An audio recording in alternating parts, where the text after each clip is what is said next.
BJP के राज में कितने पेपर आउट हुए? 6-6, 7-7 पेपर आउट हुए हैं। परंपरा तो इन्होंने ही शुरू करवाई थी। उसको क्या कांग्रेस फॉलो कर रही है? नहीं, फॉलो नहीं, कांग्रेस उसके ऊपर सख्ती से रोक लगा रही है। आप मंत्री हैं फिलहाल, आपसे पहले गोविंद सिंह डोटासरा जी मंत्री थे, शिक्षा मंत्री उसी समय में शुरू हो गया था। तो उनके कार्यकाल में आपको लगता है कि अगर ज्यादा स्ट्रिक्ट रहे होते तो आज ये नौबत नहीं आती, जो मनोबल है इतना ऊंचा नहीं हुआ होता आरोपियों का? ऐसा है कि इस बारे में मैं कुछ नहीं कह सकता, लेकिन ये बात आप जानिए कि उसके बाद भी रीट की परीक्षा हुई है, उसमें कोई पेपर आउट नहीं हुआ। डोटासरा जी थे मंत्री, तभी उसके ऊपर धांधलियों का आरोप लगा था। रीट का सेकंड पेपर भी अब होगा। उनको पद छोड़ना पड़ा सर? नहीं, मैं क्या कह रहा हूँ कि मैं इसके बारे में कुछ नहीं कहना चाहता, लेकिन आप ही के सरकार में, मौजूदा सरकार में मंत्री हैं डॉक्टर सुभाष गर्ग, उनका नाम बार बार लिया जा रहा है, उनसे सख्ती से पूछताछ नहीं हुई है सर अभी तक। इसके अलावा गोविंद सिंह डोटासरा पूर्व शिक्षा मंत्री हैं, उनसे अभी तक सख्ती से पूछताछ। मैंने कहा ना, शिक्षा विभाग परीक्षा कराता ही नहीं है। शिक्षा विभाग तो संवैधानिक संस्थाओं के माध्यम से परीक्षाएं कराता है, और ये परीक्षाओं में कोई भी आदमी नकल राजस्थान में ये साल चुनावी साल है, मुद्दे कई हैं, पर शायद सबसे बड़ा मुद्दा यही है कि किस तरह से एक के बाद एक परीक्षाओं पर धांधली का आरोप, पेपर लीक का आरोप लग रहा था। बात करने के लिए हमारे साथ मौजूदा शिक्षा मंत्री और वरिष्ठ कांग्रेस नेता बीडी कल्ला हैं। कल्ला जी, आप शिक्षा मंत्री हैं, एक के बाद एक शिक्षा की परीक्षा को लेकर सरकार पर विफलता का आरोप लग रहा था। ये सरकार की विफलता नहीं है। सरकार ने संवैधानिक संस्थाओं को परीक्षाएं कराने की जिम्मेवारी दे रखी है, और उसमें कोई भी व्यक्ति अनफेयर मीन्स यूज करता है तो आपको याद होगा कि पहले राजस्थान में ऐसे अपराधों के लिए 2 साल का दंड दिया जाता था। 10 से 12 साल तक की सजा और 10 करोड़ रुपए तक का जुर्माना लगाने का प्रावधान किया है। राजस्थान ऐसा प्रदेश है जहां नकल के गिरोहों के ऊपर शिकंजा कसा गया है। बाकी भारत सरकार में चाहे आप भारतीय इंजीनियरिंग परीक्षा ले लो, अलग अलग अनेक परीक्षाएं जो हैं वहाँ पर भी नकलें हुई हैं, और लेकिन उनके खिलाफ कोई कार्रवाई नहीं हुई। राजस्थान में कार्रवाई हुई है, और आप देखना इन कार्रवाइयों का नतीजा ये आएगा कि आने वाले समय में नकल के गिरोह को सोचना पड़ेगा कि यहाँ इस प्रकार की कार्रवाई नहीं की जाए। सर, आपने कहा कि शिकंजा कसा गया है, पर आप देखिए मास्टरमाइंड जो हैं, बड़े बड़े जो मगरमच्छ कहे जा रहे हैं, वो फरार चल रहे हैं। जो आरोपी है, जो लेटेस्ट मामला परीक्षा लीक का आया, भूपेंद्र सारण और सुरेश ढाका, दोनों इस समय कहे जा रहे हैं कि देश शायद छोड़ चुके हैं। तो क्या मानेंगे कि जो बड़े लोग हैं उन तक पहुंचने में सरकार विफल रही? नहीं, सरकार विफल नहीं रही। सरकार ने, आपने देखा होगा, कम से कम 50 से अधिक लोगों को गिरफ्तार किया है, और जो अभी नहीं है उनके ऊपर भी सरकार की पूरी नजर है। सर, आप मंत्री हैं फिलहाल, आपसे पहले गोविंद सिंह डोटासरा जी मंत्री थे, शिक्षा मंत्री उसी समय में शुरू हो गया था। तो उनके कार्यकाल में आपको लगता है कि अगर ज्यादा स्ट्रिक्ट रहे होते तो आज ये नौबत नहीं आती, जो मनोबल है इतना ऊंचा नहीं हुआ होता आरोपियों का?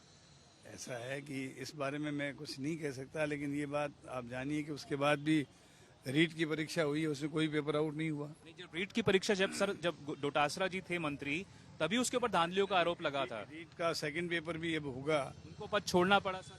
नहीं, मैं क्या कह रहा हूँ कि मैं इसके बारे में कुछ नहीं कहना चाहता, लेकिन मैं ये कहना चाहता हूँ कि पेपर लेने वाली एजेंसियां शिक्षा विभाग नहीं है, वो संवैधानिक संस्थाएं हैं। पर जो आप ही के सरकार में, मौजूदा सरकार में मंत्री हैं डॉक्टर सुभाष गर्ग, उनका नाम बार बार लिया जा रहा है, उनसे सख्ती से पूछताछ नहीं हुई है सर अभी तक। इसके अलावा गोविंद सिंह डोटासरा पूर्व शिक्षा मंत्री हैं, उनसे अभी तक सख्ती से पूछताछ नहीं हुई। मैंने कहा ना, शिक्षा विभाग परीक्षा कराता ही नहीं है। शिक्षा विभाग तो संवैधानिक संस्थाओं के माध्यम से परीक्षाएं कराता है, और ये परीक्षाओं में कोई भी आदमी नकल करेगा तो... आरोप जो लग रहा है वो राजीव गांधी स्टडी सर्कल के ऊपर भी लग रहा है, और कहा जा रहा है कि डॉक्टर सुभाष गर्ग उसके एक मुख्य सूत्र हैं, और उनके ऊपर आरोप लग रहा है। पर चूंकि कहा जा रहा है राजनीतिक तौर पर कोई किसी पे अपराध लगा सकता है, लेकिन एसओजी स्वतंत्र रूप से पर एसओजी के हाथ बंधे हुए कहे जा रहे हैं सर। कहा जा रहा है कि वो पूछताछ उनको अलाउ ही नहीं कर रहे। बहुत हो गया सर, ये मेरे ख्याल में शिक्षा विभाग का इसमें कोई योगदान नहीं है। ये तो स्वतंत्र एजेंसियां ही इम्तिहान करवा रही है। कल्ला जी, ये चुनावी साल है राजस्थान में, विपक्ष इसको बड़ा मुद्दा बनाया हुआ है, आपको लगता है कांग्रेस काउंटर कर? पूछो, बीजेपी के राज में कितने पेपर आउट हुए? 6-6, 7-7 पेपर आउट हुए हैं। परंपरा तो इन्होंने ही शुरू करवाई थी। उसको क्या कांग्रेस फॉलो कर रही है? नहीं, फॉलो नहीं, कांग्रेस उसके ऊपर सख्ती से रोक लगा रही है।